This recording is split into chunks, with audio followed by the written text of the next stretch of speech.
That was a bounce-back performance if I've ever seen one. That was what they needed. This wasn't a revenge game. A revenge game is getting revenge into the playoffs. This is a regular season game, but that was a swag-capturing game. They needed to get their swag back. They needed to get their motor back, and they got it.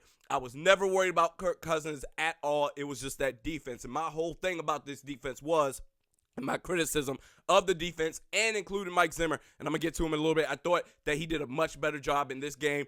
Zimmer and Flip, you deserve a little bit of criticism, just a little bit, as far as how you handled the end of that game in the second half, especially in the fourth quarter, but I'll get to that in just a little bit. But my whole thing as far as the criticism specifically of this defense was that this defense has way too much talent on that squad to look as bad as they have looked for the first 4 games, and they bounced back. Boy, did they ever. I'm very proud of them. You know what?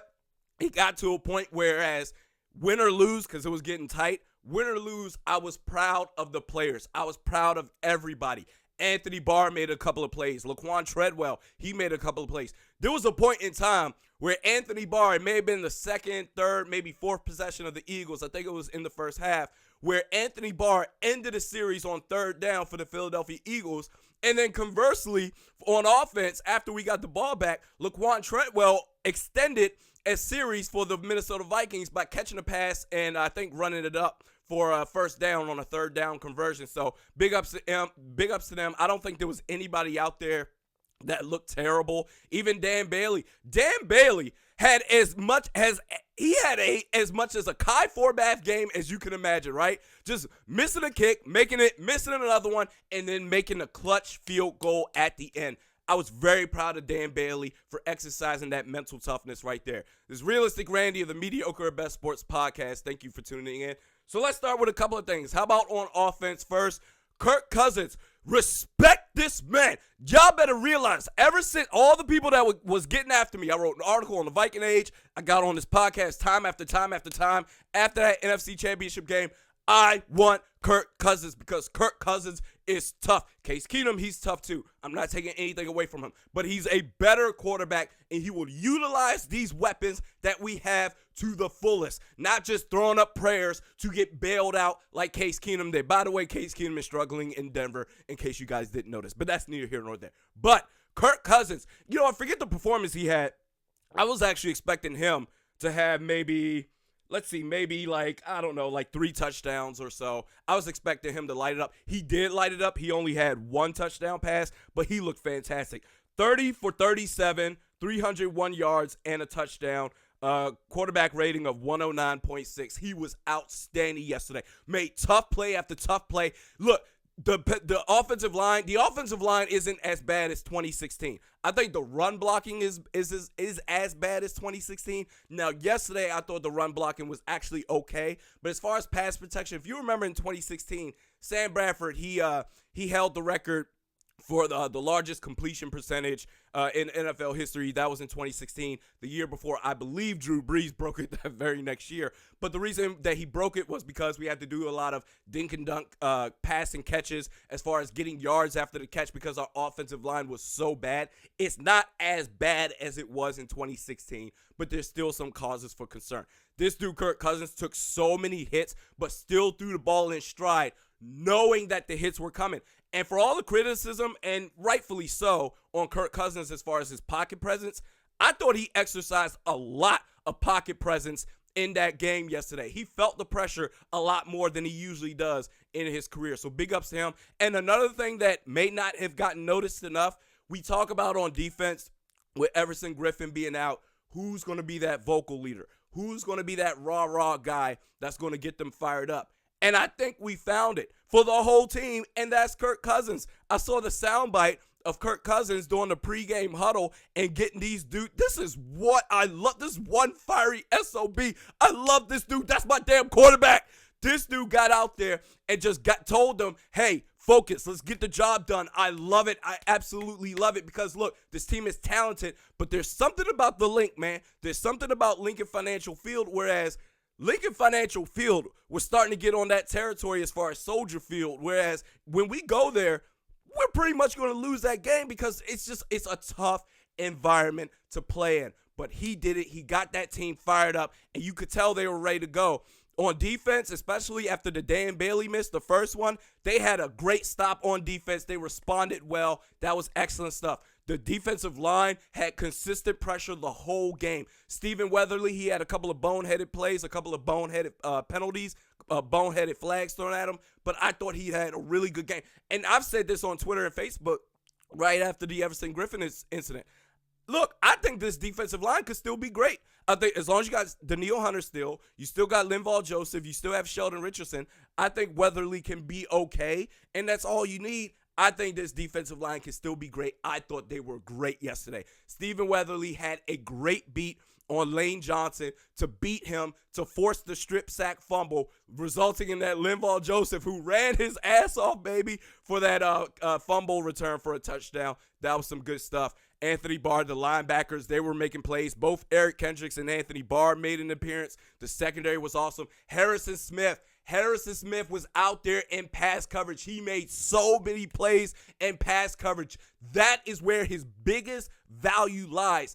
Breaking up passes, getting interceptions, whatever it is. There were a couple of plays where dudes were catching the ball and Harrison Smith was popping the ball out. There were a couple of pass deflection plays he had outright. He was outstanding. That's where you need him most. There was a couple of possessions where on third down, they would still rush Harrison Smith, and I'm like, what are you doing? There was one on 3rd and 7, I believe late in the second half, where they rushed him off the edge. And look, Carson Wentz, he had all the time in the world on that particular play. They ended up getting a first down. You need Harrison Smith in pass coverage, okay?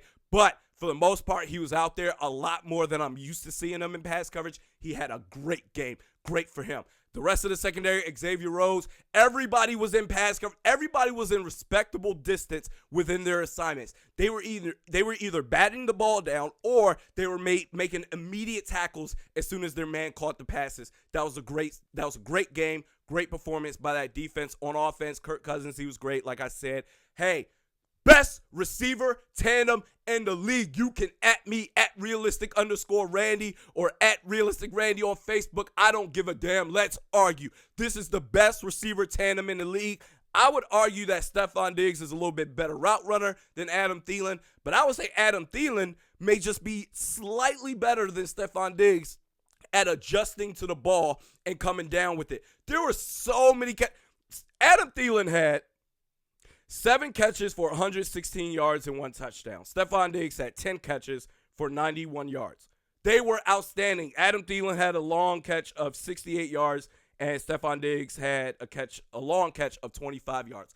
They were both outstanding, and you can't double team any of them. You got to respect them both, because if you double team one, you leave the other in single coverage.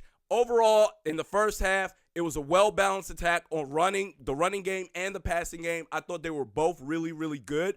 But then in the second half, it started to get leaky. It really, really did, and here's why.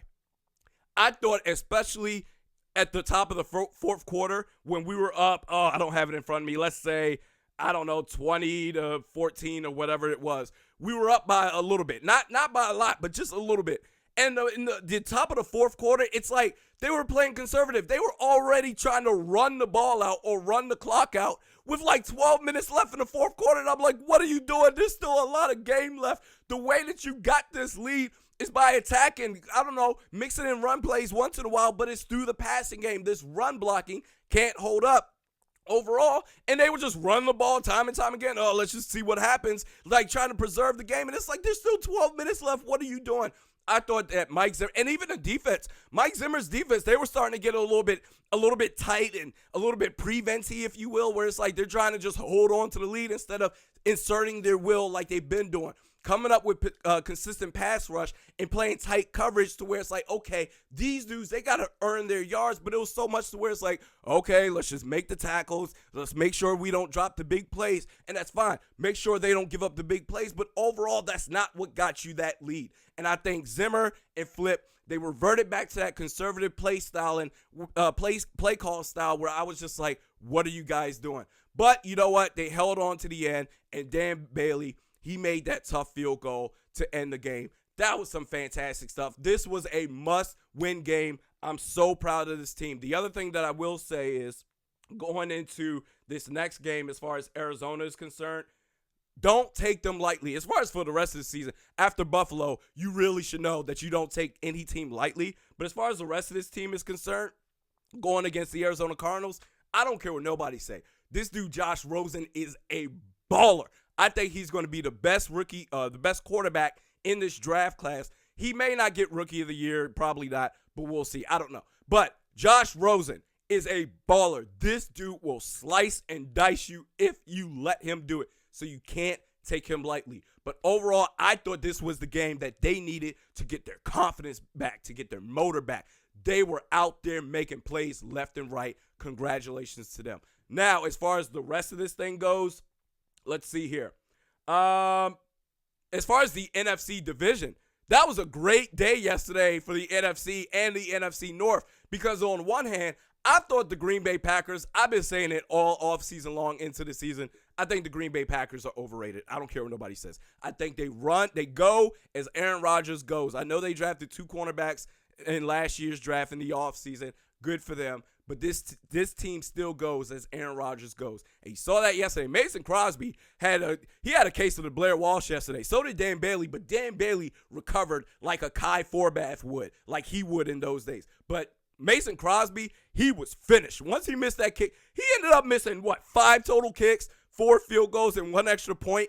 And then Aaron Rodgers, he was struggling early before he came on as of late. The Green Bay Packers, they are overrated. They lost. We needed them to lose that game. But here's another thing. We shouldn't overlook the Detroit Lions. I know Matt Patricia, he may be overrated as a coach, but Matt Stafford and that offense attack they've got a good running back now in Kerryon Johnson. And by the way, they got this kid Galladay, who's the star receiver of that team now. Golden Tate is still good. Marvin Jones is still good. But this kid Galladay, he is fantastic out there. He was phenomenal. This whole season, he's been making plays left and right. So you can't overlook the Detroit Lions, the Chicago Bears. They're coming off a bye week. They look pretty good. They look pretty good too, especially with Khalil Mack there. But as far as that goes, the NFC North division is up for grabs. Hey, this was a season-saving game for the Minnesota Vikings. I'm so proud of them. We'll have to see how this goes. I saw a couple of people were subtweeting me. Oh, what about the fire Mike Zimmer hot takes and stuff? I never said fire Mike Zimmer. Not one time. I simply said if you're not performing, which he has not going back into the playoffs before yesterday, he has not performed. If you don't perform, you should be on the hot seat. And if you're on the hot seat and you're still not performing, you should be fired. That's exactly what I said. Literally applies to everybody. Yin and yang. I call it like it is. Oh my God. Whatever. So, anyway, good bounce back performance by the team. The offense, I was never worried about them. I said we had a chance to win that game because of Kirk Cousins, and we did. And the defense stepped up time and time again, especially that defensive line.